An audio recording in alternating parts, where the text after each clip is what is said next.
Hello and welcome to the Global Scholar Gateway, your premier guide to study abroad. My name is Dr. Yaro, your host, and today we have the pleasure of having Carol with us. And Carol works with Fort State University. She's the Director of International Student Services, and I'll give her the opportunity to introduce herself. Hi, Carol. Welcome to the platform. Thank you very much, Fatin. Do you mind introducing yourself to our viewers? Oh, absolutely. As Fatin said, my name is Carol Sokowaloff, and I am Director of International Student Services at Fort State University. I have been at the university for over 30 years, working with international students and immigration and a variety of other areas related to assisting our international students who come to study at Fort State University. Wow, for over 30 years you mentioned.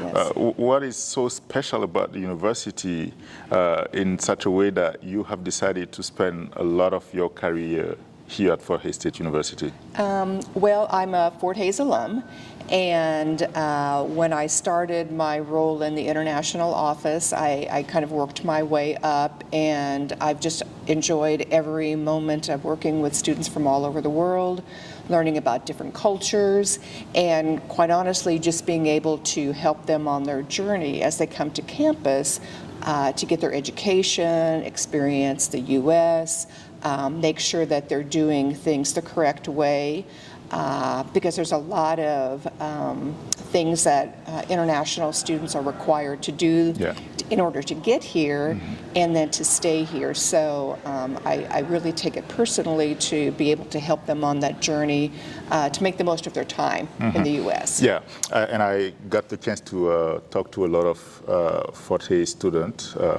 on that same platform on the Global Scholar Gateway, and one of the things that they have mentioned is that they felt very welcome when they arrived here in Hays and at Fort State University.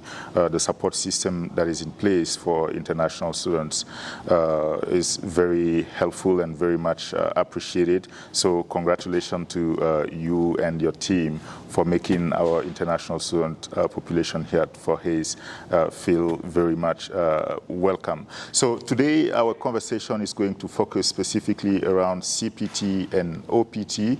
Of course, when international students come to the United States, the primary goal is to get an education, get a degree, but beyond that, most of them are also interested in having some work experiences, work opportunities. So we will divide the conversation, the topic, into two different pieces.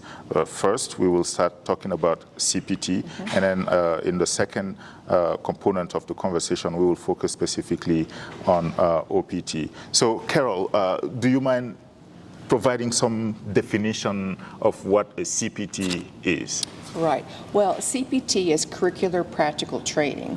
And so as the name implies, the practical training has to be related to the student's curriculum. So oftentimes students want to have an internship where they can actually practice what they're learning in the classroom. Some majors actually require students to have an internship as part of the curriculum, and so CPT allows them the ability to do that, because most of these experiences are off-campus experiences. And for those who don't know, international students are only allowed to work on campus if they're in an F1 visa status. So if they want to do an internship that is off campus, they have to have a special permission to do that, and that's Curricular Practical Training, which allows them to take that internship opportunity off campus and do it basically legally related to their program. Yeah, I know that you mentioned that some of the courses would require them having some types of internship off campus. Can you provide some more details on what are some of the things that qualify an international student for a CPT program? Can they just decide anytime to go for a CPT program when they are here at Fort Hays State University? Well, again, it would depend maybe on the major that they were in. I'll give an example that I use in my CPT workshops, and that is someone who is maybe going into nursing. Mm-hmm. Nursing has classes that require the students to go into the hospital, to practice on patients, taking blood, taking vitals, giving patient care, mm-hmm. and that's something they're doing in a real life situation. And so that's a prime example of a program that hands-on experience is an mm-hmm. integral part of it. There may be other requirements maybe in the College of Business mm-hmm. that requires their students to have that internship or hands-on experience. But even if the major doesn't require specifically an internship, if a student finds an internship that is integral, and integral is the key word, mm-hmm. to their major, they can work with their advisor to be recommended for that internship off campus and tie it to an academic course within the curriculum that they're in. Okay, well, you mentioned a specific major and you focused on nursing. A lot of our viewers on the Global Scholar Gateway in some of those STEM majors, computer science, for example. I know a lot of students who are asking constantly questions about studying computer science here at Fort Hays State University. Do those students also qualify for an early on CPT when they get here at Fort Hays State University? For a student at Fort Hays, and I'm speaking at Fort Hays, mm-hmm. A student has to be in F1 status for 9 months, which would be a fall and a spring semester. Mm-hmm. So a student who would be new in the fall, the earliest they could do a CPT experience would be the summer after their first year. Okay. Now, there are some schools that have what's called Day 1 CPT, which is a very specific designation that the school has for a program that allows the student on the very first day they arrive to campus to be able to apply for CPT. That may be oftentimes a graduate program, but it's very specific to a program that has to be approved by USCIS for that school. And again, Fort Hays doesn't have Day 1 CPT. So for our students, they need to be in status mm-hmm. for that full academic year before they can apply for CPT. Okay, so for Hays State University, if you come as an international student, you need to spend at least 9 months before you can qualify for CPT. But you mentioned something that I find interesting, Day 1 CPT. So that means that for all major, for universities that qualify for that, of course, you mentioned they need to have meet some requirements. So students from any major at those type of institutions are qualified of doing that type of CPT? No, it's specific to a major. Okay. So, for example, I recently had a student who was a Fort Hays student who transferred to another university that had Day 1 CPT. He was a graduate student, and it was very specific to a business degree that mm-hmm. he was entering into that allowed him to do Day 1 CPT as soon as he started the program. Oh, okay. But it's very program specific on that specific campus. So not every program would be Day 1 CPT. All right. Very good to note. Not every single program would qualify for Day 1 CPT. That's correct. Need to inquire more about that with your school officials and find out if your program would qualify for that. I also heard about full-time CPT and part-time CPT. Do you mind sharing some lights on what are the differences between those two? Right. For CPT, if a student is doing CPT during an academic semester, so let's say they've met their 9 months, and then the following fall semester they have an opportunity to do an internship, they would only be able to do part-time or 20 hours or less of CPT because they're a full-time student. Mm-hmm. And as a full-time student, you can't be working full-time. Yeah. Okay.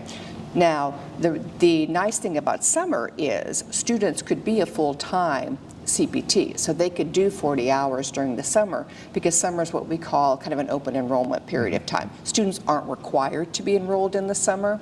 So for most of our students who do summer CPT, they will do it for full-time. And the full-time does not count against their optional practical training unless they accrue 12 months of full-time CPT. And normally that would be probably difficult for a student to do. And if a student was getting close to that 12 months, I would probably advise them not to do a full-time CPT and do part-time, so that it doesn't affect their ability to apply for optional practical I think we need to shed more light onto that specific point. You mentioned that if they do too much of CPT, it might affect their OPT, which we will get the chance to dive deeper into. Well, how is that? How does a full-time CPT or too much of a CPT affect OPT? Would they be not allowed to go for OPT if they spend 12 months doing full-time CPT, or what? Yes, that's correct. If a student were to accrue 12 months of full-time CPT, they would not be eligible for optional practical training at the end of that degree program. And 12 months is like 364 days. So if they do CPT for 360 days, for example, let's say, will they still qualify for? Again, I would probably advise them before they got that close to the 12 months to not do a full-time, but to do a part-time. Do it part-time for several Right. years, So, maybe. and again, a student would have to be a freshman, Okay. a first-time student, do full-time their first summer, full-time their second summer, full-time their third summer, full-time their fourth summer, which would get them close potentially to the 12 months. I see. But again, my advice to them would be to do part-time, so they don't accrue or get themselves in a position where maybe USC, I guess, would look at that and say, well, you know, they have 11 months of full-time. Maybe we're not going to give them a full 12 months of optional practical training at the end. Yeah, but if, for example, a student decides to work for less than 40 hours a week during the summer, let's say 30 hours, for example, will that still be considered full-time Yes, CPT? Or 20 hours and less is considered part-time. Anything over 20 would count toward that full-time. full-time. Interesting. Good to know. So yeah, definitely take note on those differences. If you are interested in doing OPT, which is, as I said, we'll dive deeper into that, an opportunity that is provided for students to work full-time upon graduation. You should be mindful on the time you spend doing CPT, which is the Curricular Practical Training, some types of internships that you can do while you're still going to school here at Fort Hays State University. So be mindful of that. And always consult with your school officials, DSO, PDSOs, and yeah, they would provide the necessary guidance for you not to, fail to take advantage of the wonderful opportunities that you might get once you graduate and complete your degree program. So the next question I have is, can students do CPT with unpaid internships and volunteering? Would that count as CPT as well, even if it's unpaid? Yes, and I recommend students, oftentimes there's the maybe the perception that I'm not getting paid, I don't need to get permission to do this. But the reality is that if it's anything that you are getting a benefit, you're learning something, you're getting something from it, it should be filed. You should file your CPT paperwork. The thing about CPT is it's something that the PDSO or the DSO has the ability to adjudicate. So there's no fee that's associated with it. It's just collecting the paperwork, getting it turned in, and then having the international office process it. So there's really no reason why a student shouldn't go through the process correctly, because students who have not done CPT and let's say in the future we're applying for an H visa, it's the number one reason why they're denied is because in processing the application, the adjudicator can tell that maybe they've worked or they've had this experience, but they can't see anything no in their track record CVS of it. record Yeah. that they had permission to do it. And so immediately it's an opportunity to deny Wow. the H-1 visa. So it's one of the things I really stress to students, whether it's paid or unpaid, you need to do the paperwork, you need to do it correctly, because you never know in the future if you have an opportunity to be able to get a work visa. And Yeah. you don't want this to be something that prohibits you from doing that, especially when it doesn't cost you anything to do. Absolutely.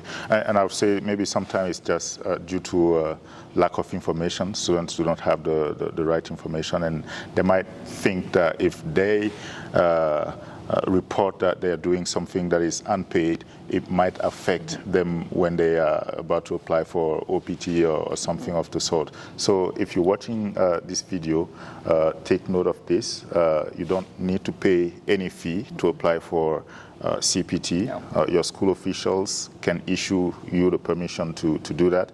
And you need to report any type of work you engage in to the school officials and to the immigration officials also in the United States, because if you fail to do so, it might affect your long-term goals. Once you graduate and you go for OPT and then you want to apply for H-1B, if they identify that or they notice that you were engaged in some types of work that were not declared, you're jeopardizing a lot of your chances to take advantage of the long-term opportunities that you could have gotten had you reported the program to. Right. And every school may have a different process for applying for CPT. We have a CPT form here that we have the student fill out. They take it to their advisor, or they take it if it's a class that's associated with it that outlines what is the class. The student writes a statement of this is the experience I'm getting from this internship or this experience. The advisor, I like to have something from the advisor. We're tying it to their degree program, and also so that when I adjudicate the application, I adjudicate it as if I was someone from USCIS looking for it. Can I tell from the application that it's in the student's major, it's an integral part or it's required, it meets all of the requirements for CPT before I adjudicate it? Because when I go into the SEVIS system, I'm actually going to give permission for the student to have this. And it will show on their I-20 on the second page that they had curricular practical training. It has a very specific start date, it has an end date, and it has a number of hours. So there is a record in the SEVIS system for that student, which is why, again, every school may require something different for the CPT process.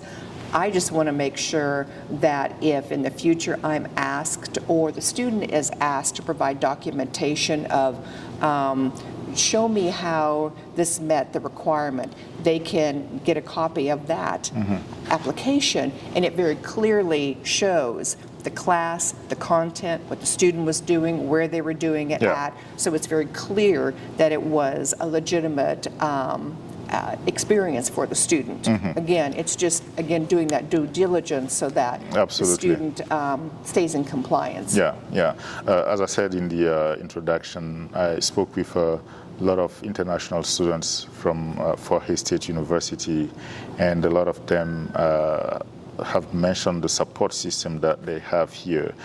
Now I want you to also shed some lights on the type of guidance, orientation that your team in the international office at Fort Hays State University provides for international students that are interested in applying for those CPT opportunities. I know that there's some types of orientation that happens every year. Do you mind talking a little bit about that? Absolutely. All of our new students take a international seminar class, which is free for them to take.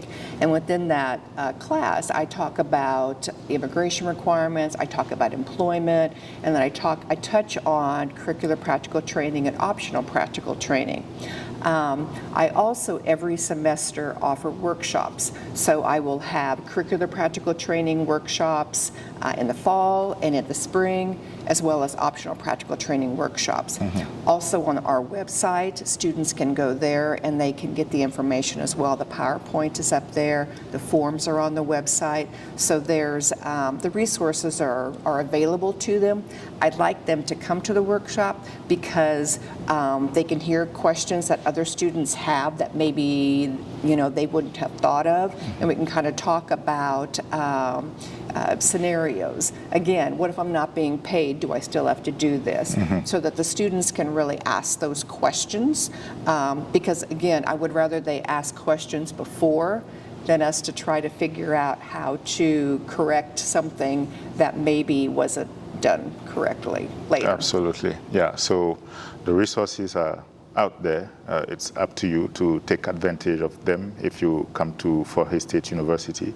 As Carol has mentioned, there are different types of workshops that she hosts every time, every semester, and provides the right information for students that are interested in applying for CPT.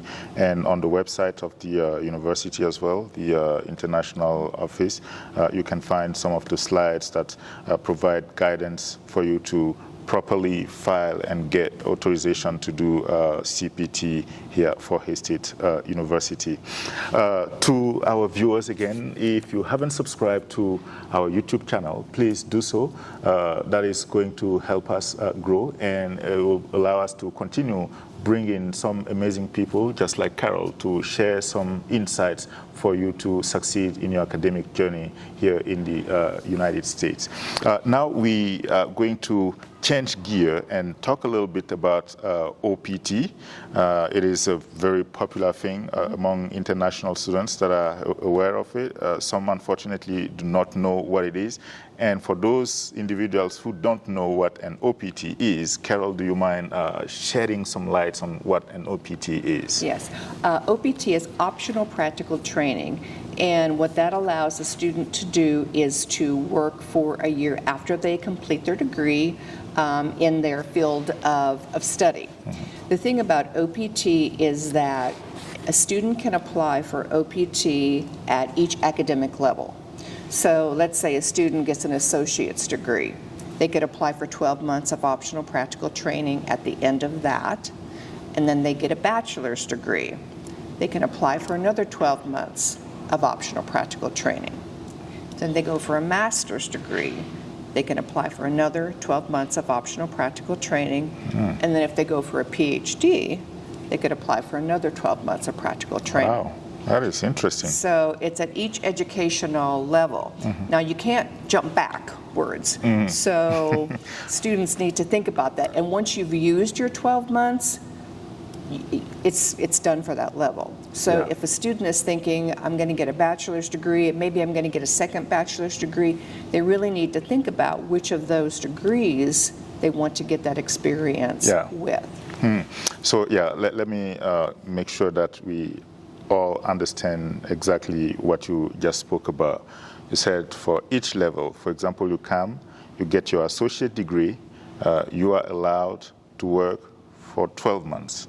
And then if you choose to go further and get a bachelor's degree, after you've completed your associate and the 12 month of OPT, you can enroll in a bachelor's degree program. And once you complete that, within the next 2 years, right? Because you would be able to transfer your credits for. So you after 2 additional years, you get your bachelor's degree, and you still have the opportunity to go for another OPT for 12 months. And after that OPT, if you choose to go for a master's degree, you complete your master's in 2 years, usually, and then you have the opportunity to go for another OPT, 12 months, depending on your major, and we will get the chance to dive deeper into that as well. And after your master's, if you choose to go for a PhD or doctoral program, then you also have the opportunity to complete another OPT. And you also mentioned that you cannot just accumulate all of them. You can't jump back, meaning that you can't complete your associate degree, your bachelor's degree, your master's, and then your PhD, and think that, oh, I spent all those years and I never did an OPT. Now I have maybe 4 years of OPT that I can do. That wouldn't work.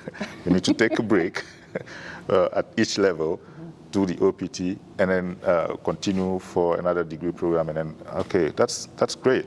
So when should international students start preparing for OPT, and what steps should they take in that sense? The OPT application is different than CPT because the OPT application has to be sent to USCIS to process.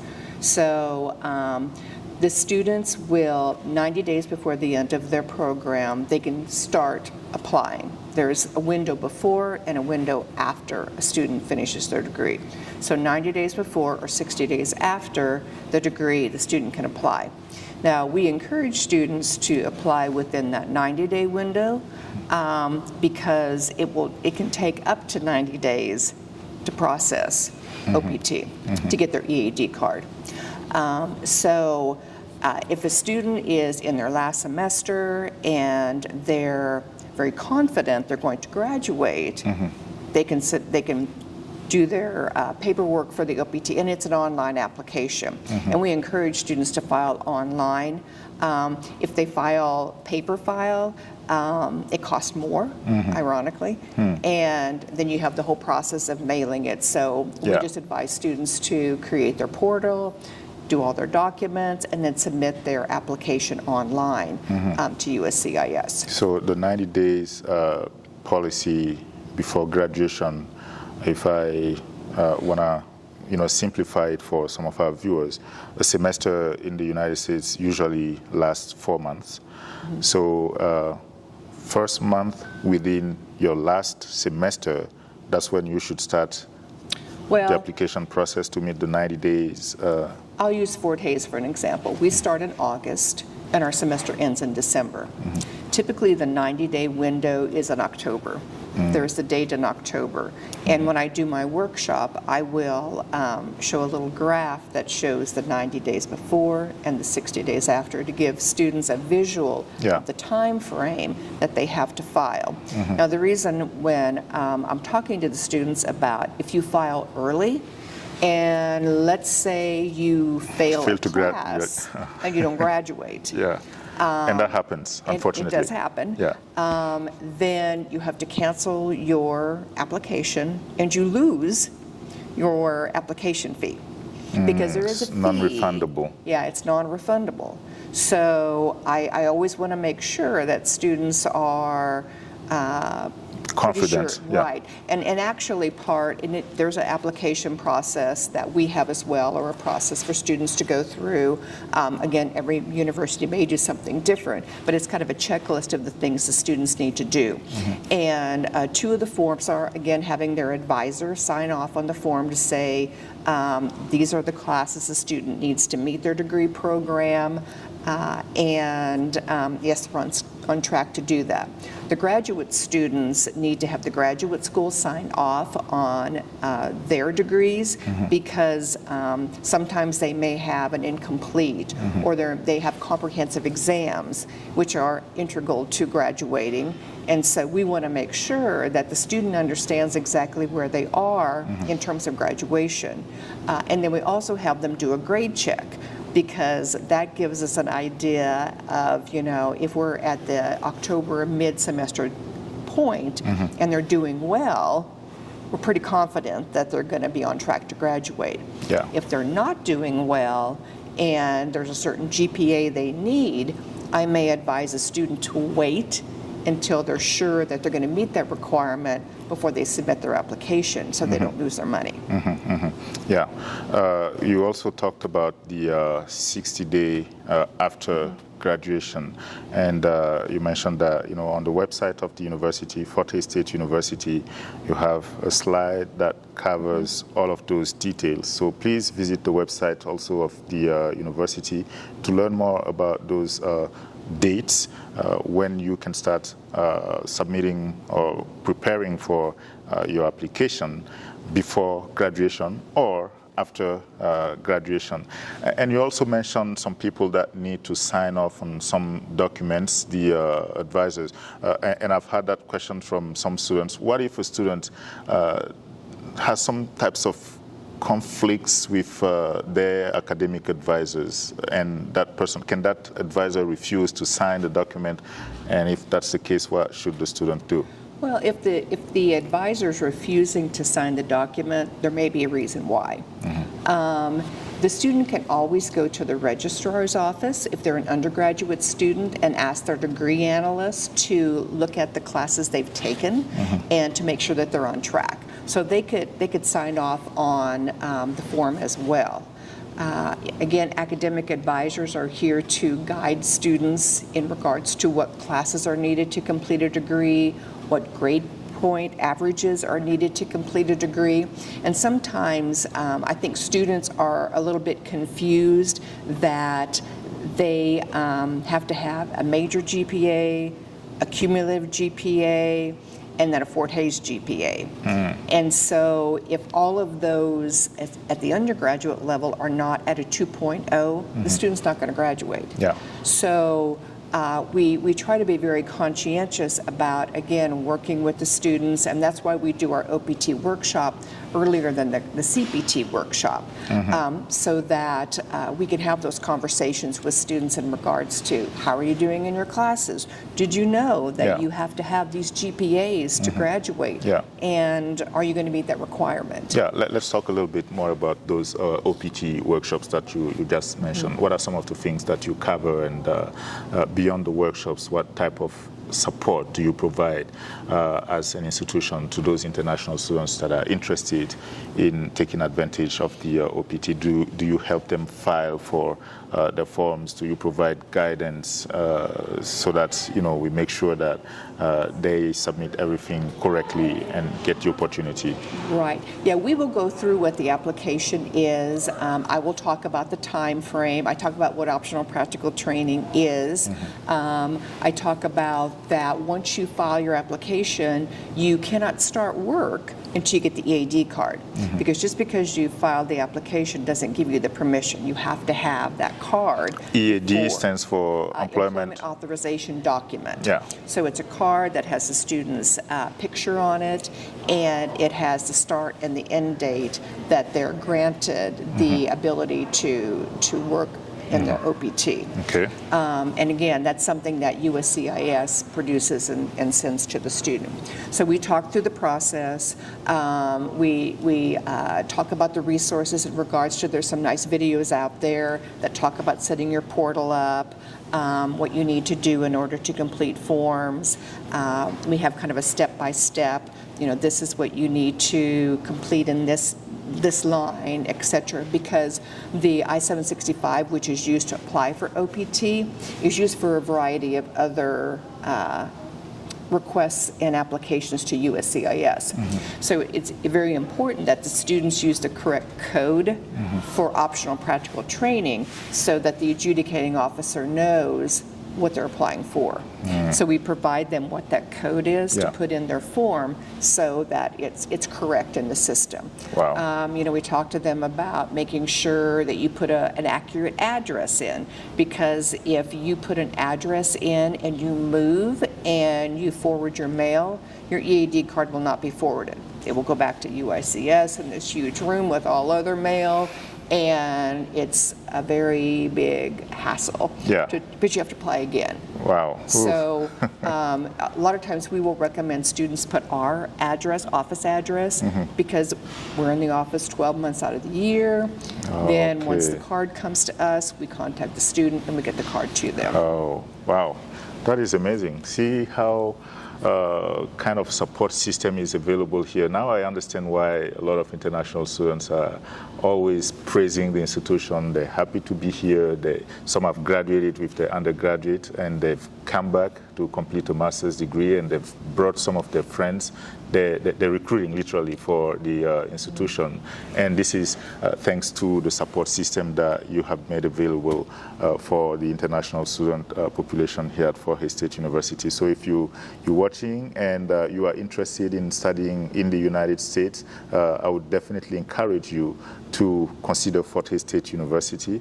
As you can see, you've heard Carol mention all the support system that is available here for international students, and you can watch some of our previous videos of FHSU students also testifying about their experiences with not only faculty members, staff members in general, the Hays community, the campus community at large. And the institution would help you succeed academically, and they would also provide the type of support that you need to succeed professionally. Through the international office, you get orientation, you get guidance to apply for CPTs, to apply for OPTs, and there's also a career services office that usually invites employers to come and meet FHSU students in general, and we will get the chance to talk a little bit more about that as well. Now, Carol, for some of the international students who are interested in working for themselves, who are entrepreneurs, after graduation, can they start a business and consider that as OPT? That's a little tricky because I know that there are some students who ask that question. Mm-hmm. And oftentimes what I will advise them to do is to seek out an immigration attorney, mm-hmm. because there may be some paperwork they need to do if they are self-employed, because there may be some requirements that I'm not equipped and I don't want to advise them incorrectly. Mm-hmm. So if they want to start their own business and it's maybe they want to start a company or something like that, I really advise them to seek legal advice in regards to that. There are some majors that, for example, I'll use music. If a student got a music degree and they were going to be an accompanist and get paid, that would be something that's kind of a self-employed thing, but they would need to be very diligent in how they keep track of that. Yeah. Because also part of optional practical training is that you will be given a portal in the SEVA system that requires you to log your employment. So where are you employed? Who is your supervisor? What is the contact information for that location where you're working? So if you're self-employed, you're going to have to put a lot of that information too, because USCIS recently, even with CPT, may be contacting companies and saying, I see that you have a Fatiaro who is doing curricular practical training or optional practical training at your company. Can you tell me, are they working there? What are they doing? Just to kind of spot check to make sure that students are putting in accurate information into the SEVA system and not just using it as a way just to stay in the U.S. Is that something, does that have to do with the E-Verify thing that is kind of a little bit recent and popular among international students? Some businesses may have E-Verify, yes, and especially if a student is wanting to apply for a STEM extension, the business has to be an E-Verify company. So there's a specific requirement for the business that the student is working for to require that STEM extension, which is probably another one of your future questions. Yes. That's just a very good transition for me. You're making it easy. STEM extension. So what is that and who qualifies for it? So the STEM extension is, STEM is science, technology, engineering, and mathematics. So if a student is in a major that has a SIP code or a major code that is approved by USCIS as a STEM field, they can actually apply for a 2-year extension on their 12 months. So in theory, they could get 3 years of optional practical training. By applying for a STEM extension. It's another application, much like their original OPT application, but again, they have to be employed, it has to be an E-Verify employer, and then there's actually like a work document that they fill out with their employer that has a lot more reporting requirements to it within this document. But, we talked earlier about students could apply for OPT at each level. So again, if a student was in a STEM field at the bachelor's level, in theory, they could get 3 years at the bachelor's level, go on for a master's degree, and get another 3 years. So oftentimes students will say, is my major a STEM major? And sadly, I will have to say, no, it is not. You only get 12 months. So. Wow. That's interesting, and we should maybe emphasize on that a little bit more. So STEM, as you define, stands for science, technology, mathematics, and engineering. So if you are in one of those fields, science fields, math fields, you can apply for extension after your first 12 months, and you can get 2 additional years. So basically you would spend 3 years of OPT, and you just mentioned that you can do that consecutively at each level. After your bachelor's degree, you can get a 3-year OPT if you are, of course, from one of those 10 majors. And then if you choose to go for a master's degree and you graduate with your master's degree, you can get 3 additional years of OPT, which brings it up to more than 6 years of work experience in the United States. So I think that is very critical, very good information that I hope a lot of our viewers would be happy to know about. And as I said, I personally did not know that that was an option for students. I was thinking that once you complete your OPT the first time, that was it, and you just had to move on and find some other alternatives if you had some long-term goals in the United States.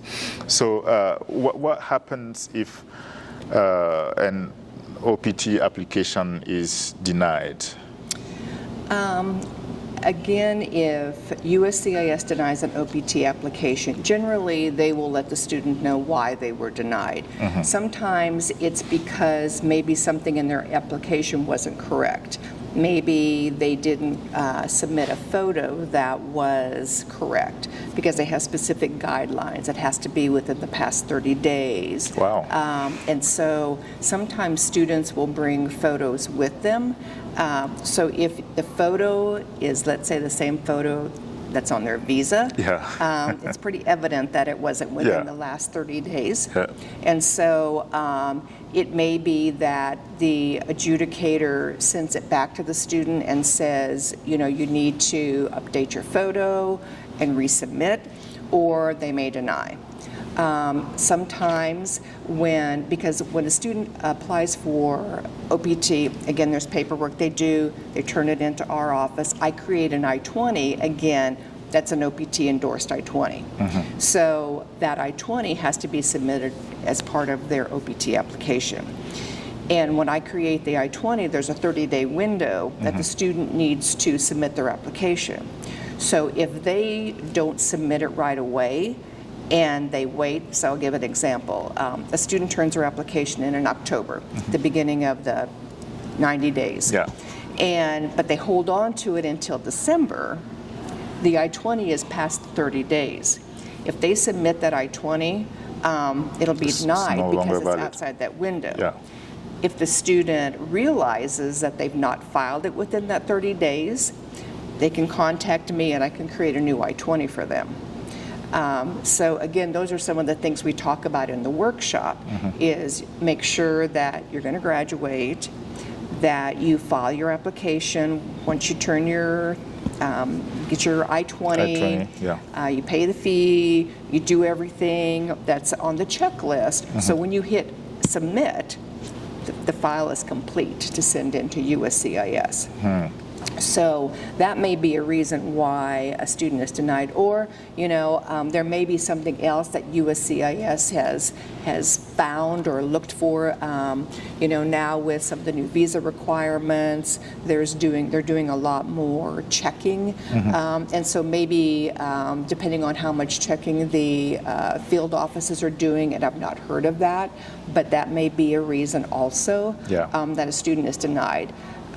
But they should be given a reason if they're denied, why they're denied. Well, you've already you've mentioned some of the mistakes that students make, failing, for example, to submit a recent picture of themselves. If you submit a picture that is similar to the one that is on your visa or passport, the immigration officer would clearly see that this picture was not taken within the last 30 days, and for that simple reason, you will be denied that wonderful OPT opportunity. So make sure that you follow the rules, make sure that you attend the workshops at Fort Hays State University, and make sure that you submit all your application documents as you have been guided to do so, as the international office has oriented to do so. Now, if they are denied still their OPT application, is there a way for them to take some actions? What are some of their recourses? Well, it would depend, again, why they were denied. Is it because of the photo? Is it because of the I-20? If it's still within the window of the 60 days after, they could submit another application. But let's say it's outside that window, and they were denied at the undergraduate level, and then they go on for a master's degree. They can apply at the master's degree level. Or let's say maybe they got another undergraduate degree. Since they didn't use the OPT because they were denied, in theory they would have the opportunity at the undergraduate level on that second bachelor's degree to apply for OPT.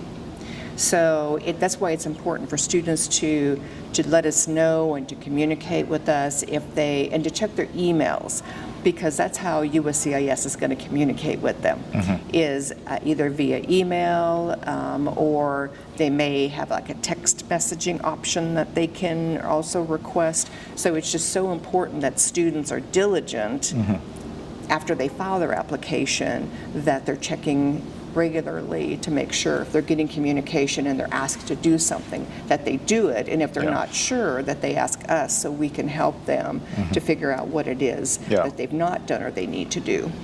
Well, in our conversation, we've spoken about a fee associated with OPT, but we haven't given a specific number. What is that fee? How much does it take a student to file for OPT? To file a regular OPT application, currently I believe it's $410. It's a little over $400. Now, a student can ask for an expedite, which means that USCIS will process their OPT application probably within 2 weeks. But it's at a cost. There's a cost associated with that, And so if a student requests expedite, they pay the application fee plus an additional fee. And those two fees together are probably over around $2,000. Oof, wow. Now, if a student asks me, should I do this? Because again, they can't start their job until they have their EAD card. If they have a job and the employer wants them to start, my suggestion to them is maybe you can negotiate with your employer to help pay some of the costs for the expedite for your EAD card. It doesn't hurt to ask that. Absolutely not. We've also had students, or I have, who filed their application and they were in that waiting period, and then they had a job offer that wanted them to start. You can go back in after you filed it and request an expedite. So again, the extra fee, but then that immediately speeds up the application. So they get it quicker. So about $410 for regular application fee, but if you want USCIS to process your application faster than normal, then there is some additional cost to that. And as you've mentioned, you can negotiate. If you already have a job offer, you might be able to negotiate with your employer and see if they would cover a portion of that cost, or if they would cover all of it. If they absolutely need you here and now, I think maybe some companies wouldn't mind paying for a couple of $1,000s for them to have a skilled worker to help them do the job.